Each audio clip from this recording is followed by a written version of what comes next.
درمون این کشو ابزاراست، مینی فرز و دریل. یه موتورجوش اینجا کمه، امروز بریم یه موتورجوش بخریم و باش جوشکاری یاد بگیم. من کلا نوبم خیلی تو جوشکاری، هیچی بلد نیستم. واقعا اینا دستگاه جوش سبا، این مدلشو گرفتم، حالا توی اینترنت در موردش خوندم نوشته بد نبود، واسه مصارف خونگی اوکیه. بریم بازش کنیم، آنباکسش کنیم به قولی، ببینیم چطوریه.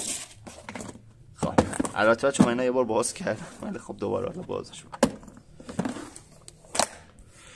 یکم جمع و جوره ولی خب میگفتن خوبه.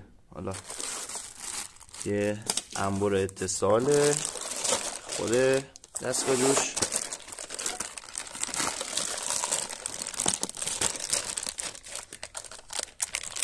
اگه در اومد خب این خود دستگاه جوش مثلا کلا یه وجبه.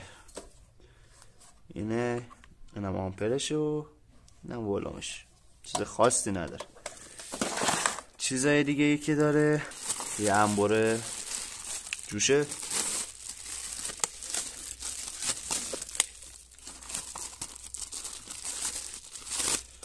و یه کابل معمولیه، کابل حالا اونقدر خفن هم نیست، یه کابل معمولیه. دیگه چی داریم؟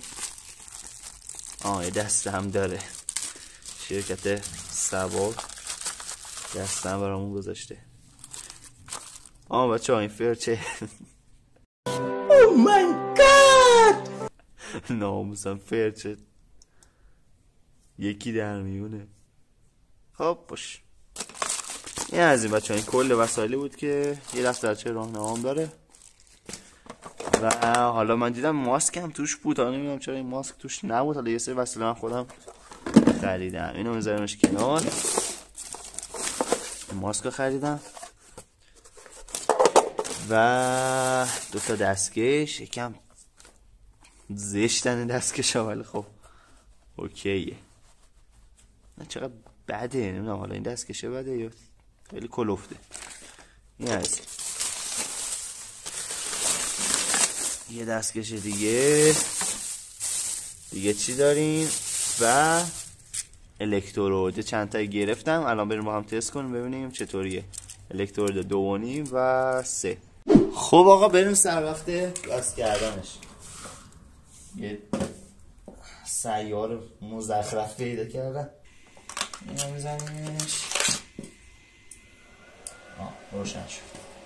خب چقدر کوتاه، 1 متره.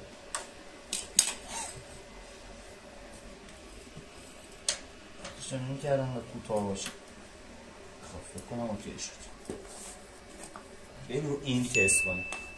دستگاه رو بذاریم اینجا، مثبت هم بزنیم. اوکی، بیا اینجاش میذارم. الکترودم اول با الکترود 2.5 تست بکنیم.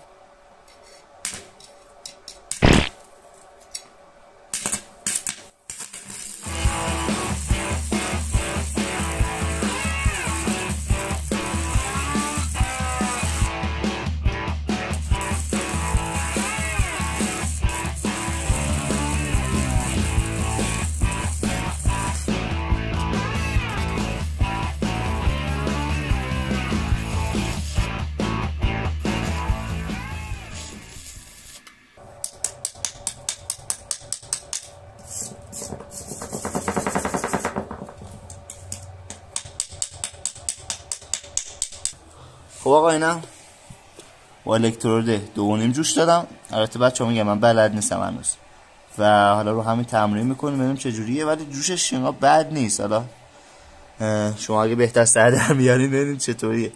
برم الکترود 3 هم تست کنم، حالا اینا بزنیمش این طرف و با 3 این طرف ها جوش بدیم. خب بچه‌ها اینو من نمای نزدیک میگیرم واسهتون که قشنگ ببینین داستانو چقدر هم داغ شده این.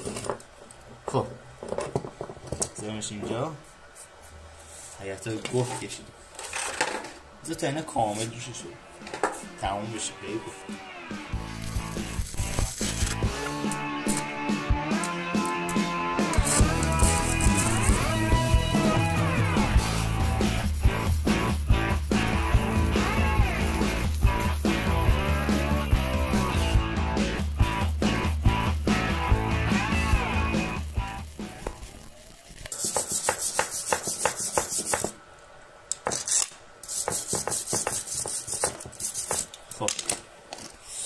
خب آقا اینم داغه.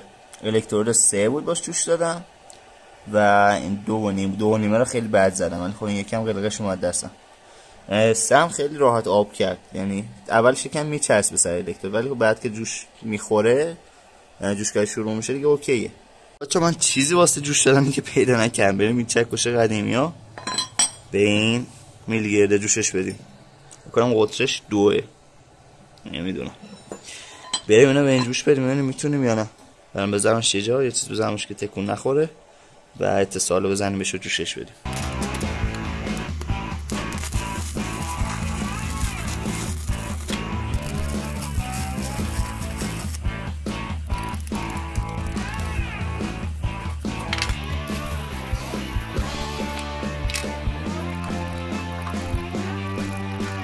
خب آقا من چکشو به صورت خیلی زشت و کج جوش دادم و بریم یه سنگ بگیرم روی این جوشا ببینم چجوری شده.